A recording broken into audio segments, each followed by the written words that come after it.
Hello mga ka-viewers, welcome back ulit sa aking channel. So mga ka-viewers, mayroon akong i-share sa inyo tungkol naman po sa isang rice cooker. Ayan, so hindi lang ilang beses na tayo nagre-repair ng rice cooker, pero yan. So sa mga problema ng rice cooker mga ka-viewers tulad nito ay kung hindi ka technician, medyo magproblema ka dahil pag itis mo siya, kahit wala siyang kaldero, kahit hindi naka-on yung kanyang mga kabeso, ito, iba yung nakaganyan lang. So yan, kahit naka-off yan, mayroon pa rin siyang reading. So yan ang i-discuss ko sa inyo ngayon mga kabeso, kung paano yan hanapan ng ideya na hindi magre-reading kahit ito'y naka-off. Dahil pag yan po ay nagre-reading kahit naka-off yan, matik yan, masusunog yung inyong sinaing pag ganun yung inyong rice cooker. So yun po ang i-share ko sa inyo ngayon mga ka-viewers. Pero bago pa yan mga ka-viewers, yan, sa mga bago pa lang or baguhan pa lang dito sa aking channel, so huwag niyo pong kalimutang mag-like at mag-subscribe mga ka-viewers sa aking YouTube channel. Yan, huwag niyo pong kalimutang mag-subscribe. Yan, so yan mga ka-viewers, at higit sa lahat, pakipindot na rin yung bell button mga ka-viewers, pakilagay sa all para kayo po ay ma-notify yan, sa mga video tuwing ako ay nag-upload mga ka-viewers. So yan, start tayo dito mga ka-viewers. Ito po sabi ng customer ay wala daw power. Yan, pero ito na-check up ko na mga ka-viewers. So nung nakita ko yung kanyang itong kanyang pinaka-cord, dahil check up ko na ito eh. Yan, may nakita ko sa gilid oh. O yan oh. Oh, yan. So sa tingin ko ito ay nag-spark sa ilalim at naputol. So, ang rason yan mga ka-viewers, bakit yan nagaganyan? Dahil yan mga ka-viewers sa yung palaging nagaganon oh. Yan, nabibend siya. Palagi siyang nabibend, kaya nagkaroon ng tension yung wire at naputol. Yan. Yan, so tingin ko maliit na yung sa kanya, kaya nasunog. Malakas ang nito dahil rice cooker po ito. Yan, so malakas ito humatak ng kuryente. So siyempre yung kanyang amperahe mataas-taas din mga ka-viewers, kaya pag yung wire ay konti na lang yung natira, siyempre puputok yun. Susunog yun mga ka-viewers. So yan ang nangyari dyan oh. So na-check up ko na to Yan. So ngayon, ang pangalawang problema pa niya mga ka-viewers ay nagre-reading siya kahit hindi naka-on yung pinaka-lever switch. Ito oh, di ba oh. Oh, di ba naka-off yan kasi pag ganyan, on man yan. Pag ganon, off yan, di ba? So baka may magtanong diyan, bakit nag-off yan, nag-on yan? Siyempre mayroon yung mga kaberso. Nandan yung kaldirin. Medyo mabigat-bigat din yan, kaya siyempre mag-on yan. Kung wala yung kaldirin, ganon nyo, hindi yan mag-on mga kaberso, babalik yan sa taas. Yan, dahil nag-on yan, dahil naitulak ng kaldirin yung itong yung sa gitna, itong tinatawag na sensor, magnetic sensor switch, yan siya, may tutulak nitong kaldirin, kaya pag ino-on nyo, nag-on yan, nag-on yung lever switch. So ganyan po siya mga ka-viewers. So ngayon, yan, pakita ko sa inyo na may problema talaga tong nito, sa loob, yung kanyang sensor, yung thermal sensor or may thermostat yung tawag dyan. Yan oh, ito yung aking tester tingnan nyo aking tester mga ka-viewers para makita nyo. Oh, hindi yan naka-on ipakita ko sa inyo. Oh, naka-off yan kasi ganyan yung on. Oh, yan off yan di ba? Oh, off yan. So tingnan natin dito. Oh, pakita ko sa inyo para makita nyo na totoo yung sinasabi ko na nag-automatic siya nag-on kahit naka-off yung lever switch. Yan tusukin ko yung dalawang linya na to. Yan mayroon siyang mayroon siyang 74 ohms. Di ba 74.7 ohms. So dapat wala yan dahil naka-off yan. Magkaroon lang yan ng 74 ohms pag naka-on. Pero sa senaryo na yan, dahil naka-off yan mga kabers, dapat wala yung 74. Di ba? 74. 74. So ibig sabihin, may problema yung kanyang thermostat na automatic siya nag-on. So madali lang ang solusyonan mga kabers, pero bago pa yan, bago natin pupuntahan yung sa loob, ito muna yung ating hanapan na solusyon. Itong kanyang Yan, itong kanyang cord. So balatan lang natin ito mga ka-viewers.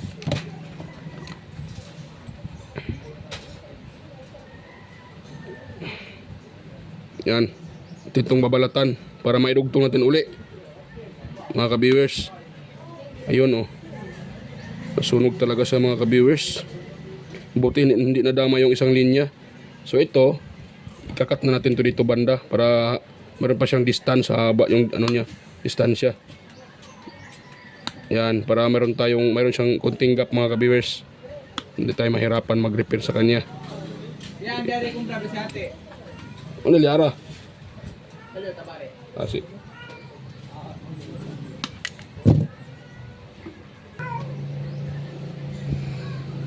Yan. So, atin lang po itong balatan mga ka-viewers. Yan, medyo ano pa siya, medyo tawag dyan. Yan oh. Naputol talaga siya mga ka-viewers yung isang linya. Oh, di ba? Naputol siya mga ka-viewers.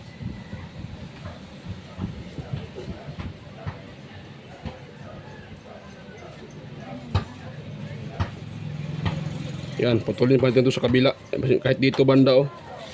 Para mahirap kasi pag di natin yan, di natin ano yun. Yun ito, ikat ito dahil matigas to eh. So, kailangan pa nating balatan yan mga ka-viewers. Yan. So, putulin natin ito. Para atin yung mabalatan mga ka-viewers. Ganun lang po mga ka-viewers ang pag ano nito. Pag repair. Yun. O yan. Yan. So, malaki na yung ganyang gap mga ka-viewers. Hindi tayo mahirapan mag-repair dyan. Dahil mamaya-maya ay may dugtong natin yan. Ay tawag dyan. Lagyan ko yan ng shrinkable tube mga ka-viewers. Mayroon naman ako nitong shrinkable tube. Yan. Yan o. Ilabas natin yung dalawang wire na yan. At atin itong isusulda. Yan.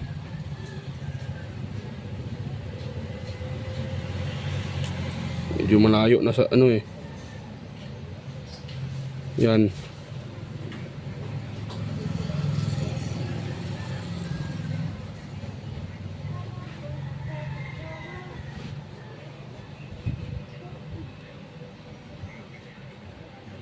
Yan, atin lang itong balatan mga ka-viewers. Para yun. Tapos itong isa atin din niyang babalatan. Yun. Yan, atin lang yan pag ipang-solda mga ka-viewers.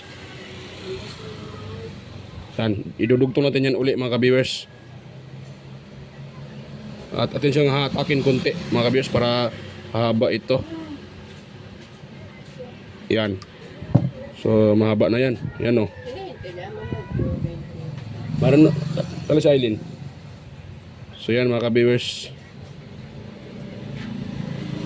Yan. At atin itong isusulda.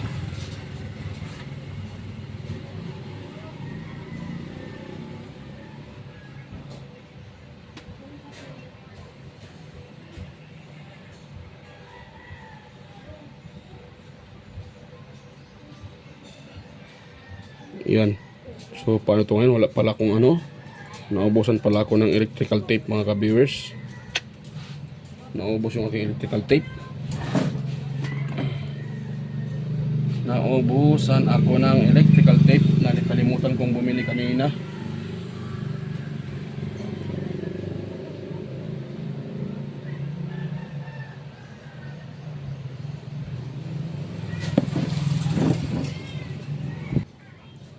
So atin itong ano mga ka-viewers, atin siyang i-solda. Yan. So ganun natin siya, tapos solda natin mga ka-viewers. Ngayon, kuran tayo ng soldering iron. So at saka soldering lead. Yan. So kailangan yung mga ka-viewers, kailangan yung isolda yan dahil para hindi mag-lose contact, dahil ito ay gagalaw-galaw. So hindi pwede pag hindi isolda dahil mag-spark din yan uli. Dahil yan po ay nagagalaw-galaw. So para mas matibay mga ka-viewers, kailangan yung soldahin. Yan, so gamit tayo ditong soldering iron. Yan. So, mainit na yung ating soldering iron. Yan, atin siyang isusulda mga ka-viewers para mas matibay.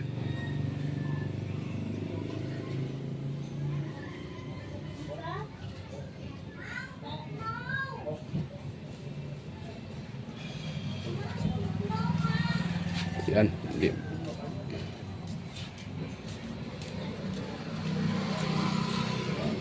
Yan, hindi siya masyadong ano mga kabis.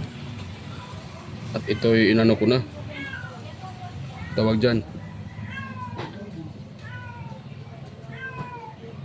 Kiniskisan ko na. Okay, init niya, ang init. Ang init niya mga ka-viewers.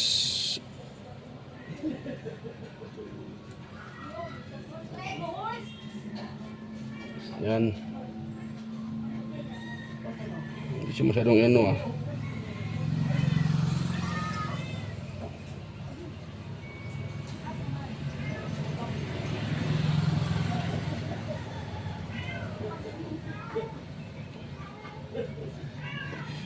Yan. So dito tayo sa kabila. Atin din siyang patakan ng soldering iron, soldering lead. Ayun naman noon. So dampian muna natin ng ano para uminit siya. Yan, at atin siyang ano mga ka-viewers, susuldahin. Yun. Makapal yung wire at ano siya. Maganda naman yung wire niya, makapal. Ang problema lang, ito ay nagagalaw-galaw kaya napuputol yan mga ka-viewers.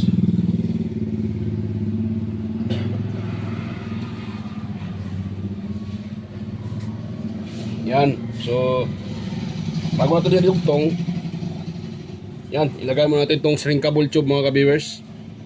Yan, ganun lang natin oh. Tansyahin na natin, huwag masyadong mahaba. Yan, putulan natin to. Dahil dalawahin natin. Yan. Yan. Para mas makapal siya, dalawa yung ilagay natin mga ka-viewers.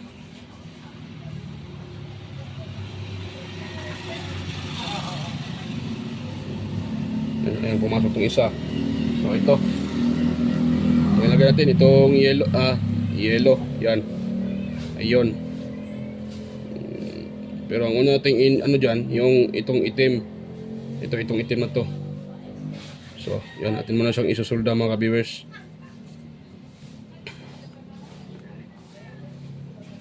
At pasensya na mga ka-viewers, ako po ay hindi talaga marunong, hindi tayo master sa pagsulda. So, sa akin lang, pag maidugtong ko lang, okay na yan sa akin mga ka-viewers. Pero pag gusto nyo ng yung master talaga, so yan, hindi tayo master mga ka-viewers. Yan, okay na yan mga ka-viewers. At idugtong na natin, yan o. Yan.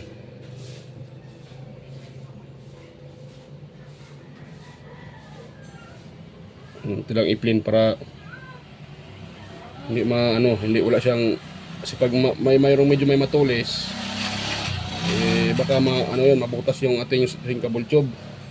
So yan, lagyan natin dyan yung ating soldering iron. So ating iuna ngayon itong itim na, yung itim kagwang na, hirap pa ata yan itong itim na to ayaw lumabas,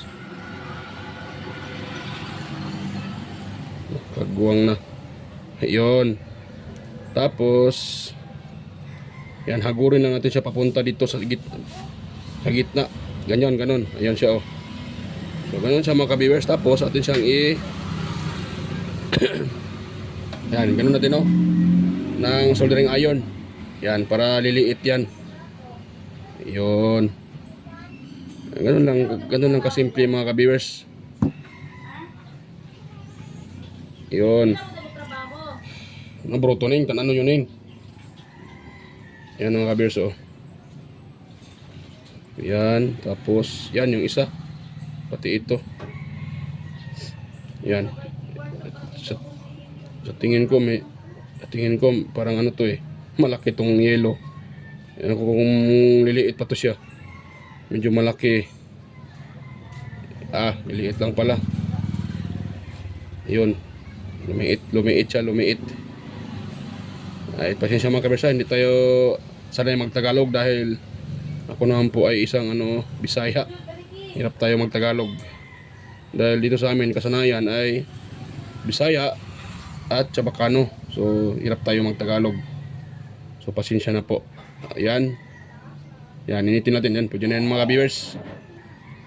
Yan, hindi na yan kakalas. So, gawin natin ngayon dahil nailagay na yan. At tanggalin mo natin yung tanggal ko na yung suliring ngayon para so yan. Isa ulit natin dito. Yan, ganun lang mga kabeso. O, di ba? Ganun siya. O, di ba? So, pagkatapos niyan, so safety na yan siya. So, follow up pa natin ng electrical tape mga ka-viewers. Yan. Yan. So, yan, hindi ko na ipakita ang paglagay nitong electrical tape mga ka-viewers. Madali lang naman ito ilagay. So, balikan ko na lang kayo pag natapos ko itong ilagay mga ka-viewers. So, yan. Stay tuned lang mga ka-viewers. So, yan. Tapos ko nang mailagay mga ka-viewers. Oh. Yan, nakikita nyo. Lagyan ko na ng electrical tape para hindi pangit tingnan. Yan, para malinis naman sa tingnan. So yan, may electrical tape na. Yan na yan siya. Ngayon, ito natin siyang itest mga ka-viewers. Yan, dahil ito, kahit naka-on to, pakita ko sa inyo, kahit naka-off to, mag-on pa rin yan dahil naka-on na yung kanyang thermostat mga ka-viewers. Kahit hindi naka-on yung itong lever switch na to, ito yun. O, itong lever switch na to, kahit hindi naka-down yan, kahit nakataas pa yan, naka-off, matik to mag-on dahil mayroon siya na reading, diba? Pinapakita ko kanina. Yan o. Yan o. So yan mga ka-viewers o. O, nagre-red. Nagre-red. Yan, automatic nag-iinit yan sa ilalim. O, nag-on siya. So, yan o, dapat wala yan eh. Dapat hindi magpa-power yan dahil naka-off pa yung ating ito. Hindi nakababa. Pero naka-power, ini-off ko na. O, wala na, kahit tinanggal ko na yung kanyang, ito yung kanyang pinaka-wire, power cord. So ngayon, ang ating solusyonan ngayon, dahil tapos na to, so dito naman tayo sa kanyang thermostat or thermosensor. Slalim, mga ka-viewers. So atin itong i-open. Yan. Dito sa lalim yung sinasabi ko na thermostat. May problema yan. Kaya nag-automatic tong nag-on. Ay. Ano pala to matigas i-open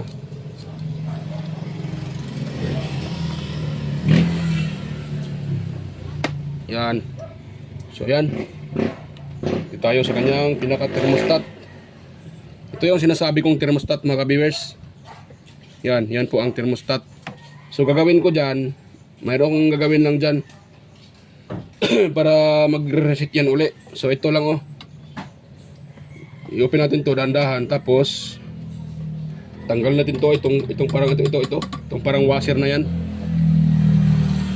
Yan, para mag-reset yan uli. At dahan-dahan na mga ka-viewers dahil pag may tatalsik dyan. Kung kita ba sa video, yan.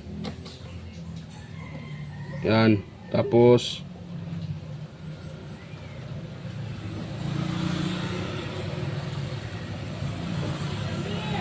yan, tatanggalin natin ito dahan-dahan. Ito kanyang screw mga ka-viewers. Yan.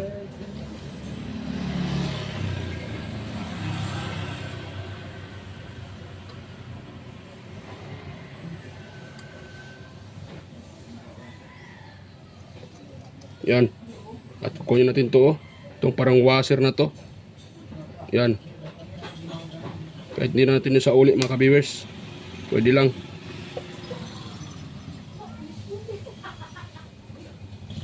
Yan, at dandahan natin siyang isa uli. Dahil pag tumasik itong itim, yung puti na to, wala na. Goodbye na yung ating thermostat. Hindi na mag-uun yan, hindi na magagamit yan mga ka-viewers. Yan. Yan. Tapos, ikotin natin siya habang pag may gumaganon. So, okay na yun siya. Yan, natin pang ikutin mga ka-viewers. O yan, may lumalagitik na. Yung kung narinig nyo ba. So yan, ikutin pa natin. Yan. Yan. So ngayon, pakita ko sa inyo. na wala nang reading yan, mga ka-viewers. Yan. Yan, ganun lang. Hindi muna natin sa uli. Ano ba yun? Yeah. O yan ay? FS O yan, ipis. 55. Okay na. Ito na ya. Okay na. Okay na. Thank you na. Yan. Magpapabili ako mga ka-viewers ng electrical tape dahil naubos yung aking electrical tape kanina. Yan. So ito yung ano, ito yung napabit na maganda din to FSL. Hindi tayo nagpa-promote ng ano pero maganda to. Ito yung ginagamit ko pag wala akong armak, ito. Maganda to Kapareha din ito ng ano, yung brand na Croc ba yun? Crocs. Maganda din yun. So yan, dito tayo mga ka-viewers. At ito siyang ititest.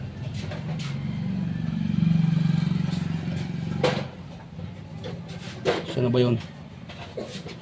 Kagbuwang na. Yan. So yan. Ganyan mo natin yan. Di mo natin lagyan ng screw. Mamaya ng screw na yan. So pakita ko sa inyo kung ano dapat wala ng reading yan mga ka-viewers dahil natanggal na natin ito. Sana yun. Ito yung tinanggal ko. Nawala pa yung tinanggal ko ito. So ito, tinanggal natin, diba? Washer to doon sa thermostat.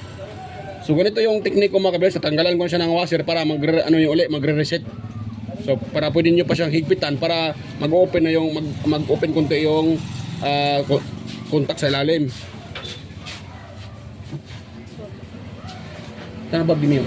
Kalo dito libag. Kalbag. Kwanto ba? Ha? Ha? At Chiniki Yan. So ito test natin to mga ka-viewers para makita nyo. Di ba? Wala nakababa yan wala nakataas yan. So dapat ito, wala tong reading dahil nakataas 'yon. Ito. So dapat wala tayong mare-reading diyan. So ilagay ko yung yung itong wire niya. Yan, lagay ko tong kanyang power cord. Dapat wala tayong mare-reading diyan ngayon mga ka-viewers. Dahil yan po ay nakataas yung lever switch. So yan sana yung tester. Yan, ito yung tester, pakita ko sa inyo Yan, so ito tayo. Nag-off pala yung tester ko Kagbuwang na. Yan, nakasit tayo sa natin sa buzzer mga ka-viewers. So dapat wala tayong mariring dyan 70, 74 ba yun? Ohms mga ka-viewers dahil yan po ay naka-off. Diba? Ay wala na Yan mga ka-viewers wala na ganun lang kasimple mga ka-viewers. Diba? Wala na tayong nare-reading na 74. So magkaroon lang yan ng 74 pag ino-on ko ito. Ito i-on ko yan. Yan. Naka-on yan, diba? Dito tayo. Yan, tingnan nyo yung tester ko. Naka-on naman yon. Yan, di pala kita sa video Kagbuwang na. Ayan So yan, yung tester ko. Tingnan nyo, dahil naka-on na yan. Meron tayong 75. 74 o 75, diba? Diba, ganun lang kasimple mga ka-viewers. So ganun lang kasimple kung paano i-repair yung rice cooker na nag-automatic on kahit hindi pa nakababa yung lever switch. Diba? 74. Pag ko yon, i-off ko yon, mag-off din yan. Yan itaas ko off na yan, diba? Naka-off na yan. So pag itetest natin yan, wala na yan. Pero kanina, kahit nakataas, nakita nyo naman, kahit nakataas, mayroon pa rin tayong nakukuhang 70 per ohms kanina. Ngayon, wala na Dahil naka-off siya, diba? Wala na. Kanina kung nakita nyo, kahit naka-off siya, naka-off yung lever switch, nakataas, pero mayroon tayong naririnig na 74 ohms kanina. So nung inopen ko yung pinaka-thermostat at kinuha ko yung kanyang yung kanyang washer at pinihit ko siya ng 3 pihit, yon. So nagre-reset siya uli. So okay na siya mga ka-viewers, ito lang ang tinanggal. So ito lang. Di ba? Ito lang ang tinatanggal at okay ng rice cooker. Yan. Pwede nyo nang gamitin. Hindi nyo na kailangan bumili ng pyesa. Ang ginagawa natin, tinanggalan pa natin ng pyesa. Hindi tayo naglalagay ng pyesa. Wala tayong nilalagay dyan. kundi nagtatanggal pa tayo ng pyesa para magiging okay to. So ganun lang kasimple mga ka-viewers. No need nang bumili ng pyesa or palitan nyo na ang thermostat. Hindi na kailangang palitan yun mga ka-viewers. Dahil kung nakita nyo, hindi naman yung sunog. Ang nangyari lang kasi doon, humigpit yung medyo humigpit yung parang spring, yung parang hindi ko ma-explain yung parang spring. So humigpit yun. So ang dahilan nag-on siya automatic. So ang teknik doon, yun lang. Tanggalin nyo lang ito para yun po ay mag-reset uli. At yan. So ganun lang mga ka-viewers. Stay tuned mga ka-viewers. Wait lang muna dahil may bumibili. So ayan. Okay na mga ka-viewers. Yan. So sa ulit natin tong So ganun lang ha. Pag mayroon kayong rice cooker na nasusunog yung kanin dahil hindi na ito nag-o-off, kahit naka-off kahit nakababa, nakataas to, or kahit naka-off yan, ito, nakataas, umiilaw pa rin tong cook niya. So try nyo i-check up yung sa lalim, yung contact. So kung naghihiwalay naman siya, so okay lang yun. Pero kung hindi naghihiwalay, so kailangan yung i-repair yun. Kung sakaling okay lang yun, so yun na yung pinaka tawag dyan, pinaka sensor niya yung i-repair nyo mga ka-viewers. So yan. So tanggalin nyo lang yun mga ka-viewers. Ito. Yan. Yung nakita nyo naman kanina kung paano ko ginawa. At tinatanggal ko lang to doon sa thermostat control. Yan. Thermocontrol tawag. Yan. So magiging okay na yun yung rice cooker. Sa mga rice cooker na ganito ang problema. So bali ang na-repair natin dito, itong kanyang cord dahil pumutok. Yan ito. Pumutok tong cord niya at yung thermostat niya dahil nag-automatic siya mag-on kahit hindi pa naka-on tong lever switch. Yan, hindi nakababa. Yan. So yan, i-plug ko siya ulit. Pala. Lagyan pala muna natin ng screw yan mga ka-viewers dahil hindi ko na yung screw pala. Yan, lagyan natin tong screw niya baka makalimutan. Magagalit sa atin yung may-ari. Tayo natin ibinalik yung screw. Yan, ganun lang kasimple ang pag-repair ng rice cooker mga ka-viewers. Kung sakaling mayroon kayong rice cooker na ganito ang problema, so ganun lang gawin nyo. Bawasan nyo lang kunin nyo lang yung washer at dahan-dahan lang para hindi lilipad yung tatalsik yung puti, yung parang stopper yun. Parang stopper yun yung porcelain na puti, maliit. So yun lang, dapat hindi yun tatalsik para pag tatalsik yun, wala na yung rice cooker, hindi nagagana yung thermostat. So pwede nyo namang i-bypass yung thermostat, hindi na gamitin, pwede naman. Pero hanggat pwede pang ma-repair, i-repair nyo muna yung thermostat. Dahil malaking tulong naman yung thermostat mga ka-viewers. So yan. Yan mga ka-viewers Yan. Yan, diba? Nagwa-warm na siya. Tapos pag i-on natin yan, nagko-cook, di ba? Kanina, kahit hindi pa ito nakababa, nasa cook na siya. Nag-on automatic siya. So ngayon, pag nakataas nagwa-warm. Ibig sabihin, walang contact yan mga ka-viewers. Dahil naka-warm lang. So okay na yan mga ka-viewers.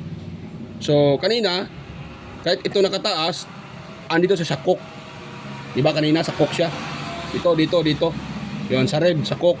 Kahit nakataas pa to, naka-cook siya. Ibig sabihin, iinit na yung mga ka-viewers, iinit na yung kanyang pinaka heater. So sigurado masusunog yung ating kanin pag ganun yung style mga ka-viewers. Or magluluko-luko siya, hindi pa luto, automatic na mga ka-viewers. So maaaring magluluko yung rice cooker or masusunog yung kanin pag ganun yung ng yung rice cooker at automatic siya nagko-cook kaagad. So ang sisira noon, pag mayroong thermostat yung rice cooker, yung thermostat mga ka-viewers, sa mga ganito, gumagamit ito ng thermostat Yung iba meron namang rice cooker na walang thermostat. Ayan. Yung iba wala, naka-direct na. So ang ginagamit lang nila yung siya, parang heater na maliit. Ganun lang siya. At ito lang, liver switch at saka nun niya. Wala na siyang thermostat. Ito mayroong thermostat So ganun lang mga ka-viewers, okay na siya Yan. Nagko-cook siya. Tapos pag pipitik yan, magbabalik yan sa warm. Kanina, kahit nakataas itong lever switch control, nakakook na siya kaagad. So, matik na yun, nakakontak na yun sa lalim. Matik siya, nagkukontak na yun. So, yan Ngayon, naka-warm. So, okay na to. So, yan. Ganun lang mga ka-viewers. So, bago pa tayo i-end mga ka-viewers bago pa tayo mag-i-end. So nga pala, so kung mayroon kayong nakuha ang kunting idea, huwag niyo pong kalimutang ano pala, i-share sa iba yung video na to kung na inyong nagustuhan. So yan, so mag-ano pa pala ako mga ka-viewers, nakalimutan ko. So shout out pala sa inyo, sa mga silent viewers dyan, organic viewers, sa mga subscribers ko dyan. Ayan, sa inyong lahat mga ka-viewers, mega loud shout out po. Yan, at sa mga dumaan, mega loud shout out. Salamat po sa inyong walang sawang suporta sa akin mga ka-viewers. Dahil kung wala kayo, wala din ako dito sa pagbablog na to. So ayan, so mega loud shout out sa inyong lahat. At sa mga palagi nagko-comment sa aking mga upload na sina si Sir John Santiano, si Sir Randy Trinidad, Sir Alex Paroni, Sir Florindo Isidro, Sir John Mercado Jr., excuse po, si Sir Manuel Mahadukon, ayan, si Sir Ferdinand Lopez at sa kanyang anak na si Ciliam Oxy Lopez, si Anjic Lopez, ayan, mega lang shout out sa inyo mag-ama, Sir Edgardo Jr. Dato Talavera, si Sir Edgar, si Sir Idol, Edgar Macam, ayan. Yan, at saka si Sir Rinaldo Macasiano ng Jimmy Cavite, Sir John Beljan Calderon, Ferde Ronquillo, Emerald Quillosa, Cesar Plistado, Anastasio Certisa, yan, Sir Darmin, at si Sir Jordan Balleros, Raquel Dagawin, Chris Legitimas, at sa aking mga ano din, mga kapwa content creator or mga vlogger. Yan, meron dito silang mga mga viewers, meron silang mga upload din. Sina si Sir Master Andy Tech, Andy Rabino TV Tech, Inting Butingting, Andy Rabino to Maya Vlogs, Teletech Chair, West Jojo Tech, Ricardo Bernardo, Fix and Review, John P. Technician, Rodolfo Studio, Tons Baay Vlog, GOGS TV, White Fairy, Horseshoe TV, Bullet Train Channel, JAG Channel, Soktik TV, yan, Kerry Mendoza Vlogger, Nelt Vlog, Edstick TV, at saka si Aguido Flores Jr. Halin or aka Ballpen Teacher Vlogger ng Quezon City, Lynn Abali Lifestyle, Josh Electronics Vlog, Mercy Werham, Amigos Amigas, Layotech, DJS Channel, Lex TV Official, Heros Flores Mix Vlog, Iconic Insight and Beyond, Dinlands TV Vlog, Nana Tanan, Maskarang Vlogger Kuno, Aling Pips, Marco Francis 713 Mix Vlog, Foodie Expert, Island Store Mix Vlog, yan, EQC TV, ayan po, at sa iba pa, ayan, si Kisnel Channel, Train Vlog, Anonymous Vlog, Jinky Inok Vlog, GWJ Ward, Bitoy Malana, Darwin Tech, Panmerboy TV, Roger Cedric, DJ Disco Hunter, Ipras View, at sino pa yon? Si Kayari Vlogs, ayan, Ipras View, sana yun, na ano na ko Digital Mix TV, Miss Jamie Baliena, DGM Mix Vlog, Wilmas Music Vlog, Mastery Jobs pa, Monarch Smart TV, Michael Jackson, PBG Blabber Pan, Kayari Vlogs, Ate Mers, Kaararo Vlog, ayan po. At si ano pala, si Paulito TV Channel, mega shoutout po idol. Si Baybayon TV Mix Vlog, ayan, mega shoutout po. Ayan, at sino pa yon? Si Bay Rickman Vlog, ayan, mega shoutout po idol, Bay Rickman Vlog, mega shoutout po. Ayan, at yung iba, sa next ano na naman, sa mga hindi ko nabanggit sa next upload ko, ayan, i-shoutout ko po kayo mga lods. Ayan po, so ayan. So hanggang dito lang yung mga kabers, yung ating yung aking tutorial. So yan, sana po ay mayroon kayong nakuhang kunting idea sa pagre-repair ng rice cooker. Ayan. Yan po. So sana po mayroon kayong nakuhang kunting idea. Yan, kung mayroon kayong nakuhang kunting idea mga kabers, sana po huwag niyo kalimutang i-like, i-share at higit sa lahat paki-subscribe ng aking channel mga ka-viewers. Ayan po. Yun, bye-bye po mga ka-viewers at kita-kita tayo ulit sa aking next na mga video. So yan, bye-bye mga ka-viewers. Bye.